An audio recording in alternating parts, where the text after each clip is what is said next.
Isn't it fascinating how we're numb to huge, explosive, sort of bombshell stories because of this year? I think it's the year. Honest to goodness, there are people who have no recognition, enormity of what Town Hall calls Joe Biden's racist comments about all blacks being the same. I've got people in my world who are like, well, there's not enough diversity among African Americans. What? Joe Biden's, I mean, I'm reading here Bronson Stocking, and this is a takeaway from everybody from ABC News to Hot Air to Drudge, and it's coming 88 days before the election. This is huge. This is crucial. It's very important that we convince Americans why it's better to vote for Donald Trump and the Republican Party than Joe Biden and the Democrats. Very important. Last night on Sean Hannity's show, he played a montage of Joe Biden's troubling history with racial comments. It was a fascinating montage for all of the accusations that Donald Trump is a racist. And incidentally, as ABC covered the jaw-dropping comments that Biden made to two different National Association of Black Journalists and the National Association of Hispanic Journalists, the way Town Hall characterizes it, if any Republican had made these remarks, it would be career-ending. But since the media is monopolized by liberals, even a guy like Joe Biden can run for the highest political office in the nation so long as he polls well. And of course, if you didn't hear the original comment, by now I'm sure you have, where Biden said, unlike the African American community, with notable exceptions, the Latino community is an incredibly diverse community with incredibly different attitudes about different things.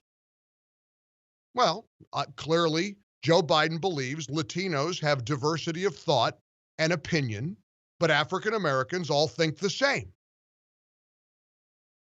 Last night, the Biden campaign was in full meltdown, walking it back, sort of panic mode. Somebody wrote a Twitter statement that Biden didn't write.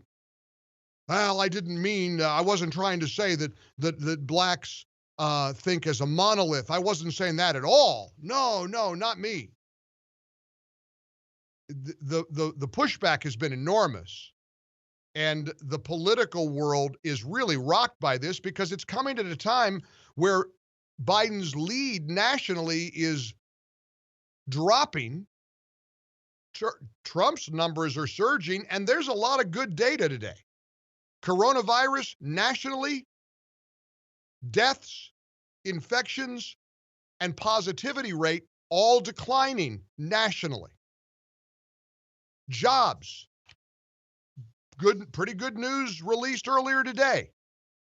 Almost 1.8 million jobs were added back into the economy in July. They had expected about 1.48 million. They expected the unemployment rate to be 10.6% in July. It dropped to 10.2%. It's still bad, but it's better than they thought it was going to be.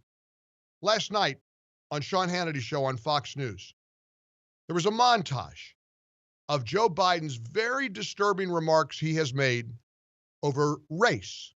Listen to this. Poor kids are just as bright and just as talented as white kids. You cannot go to a 7-Eleven or a Dunkin' Donuts unless you have a slight Indian accent.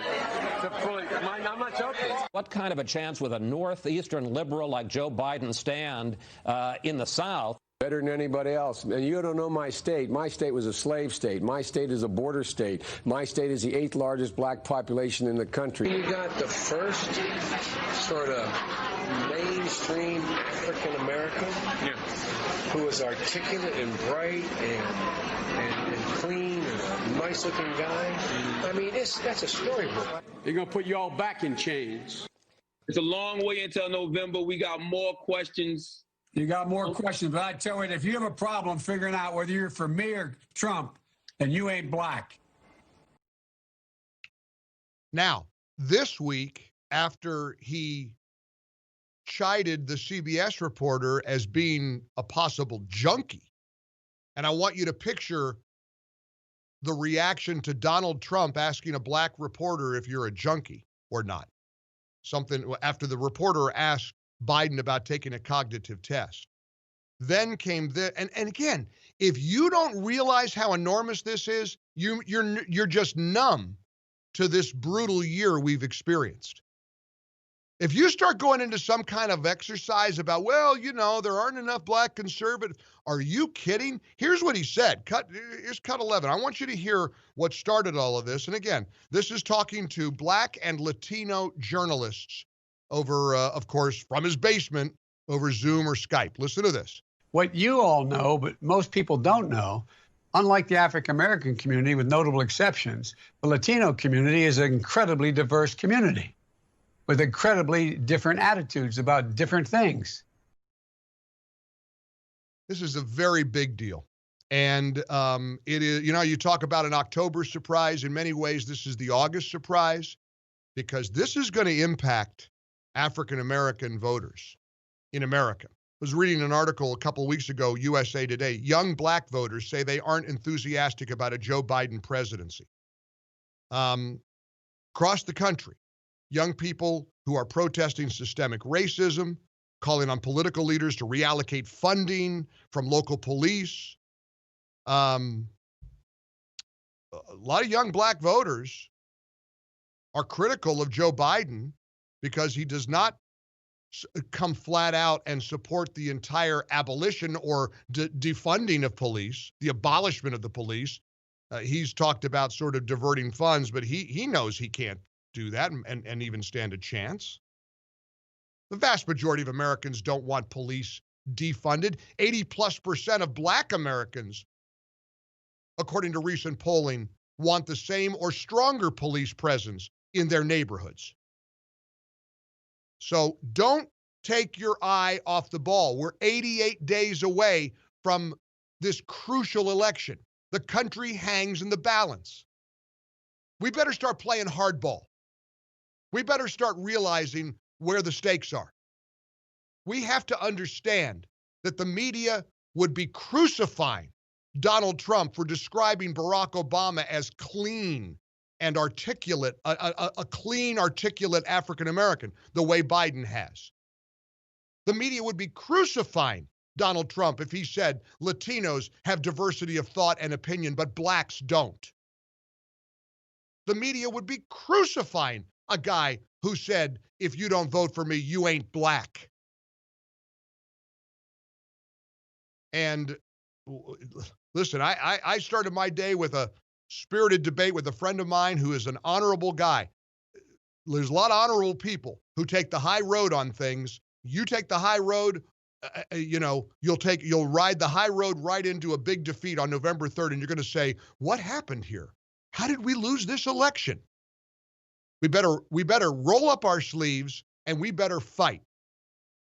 When even ABC News runs a package last night talking about the backlash that Joe Biden has gotten over these remarks about the lack of diversity within the black community, when ABC News admits that the Biden campaign is scrambling, you got to recognize what a big deal this is.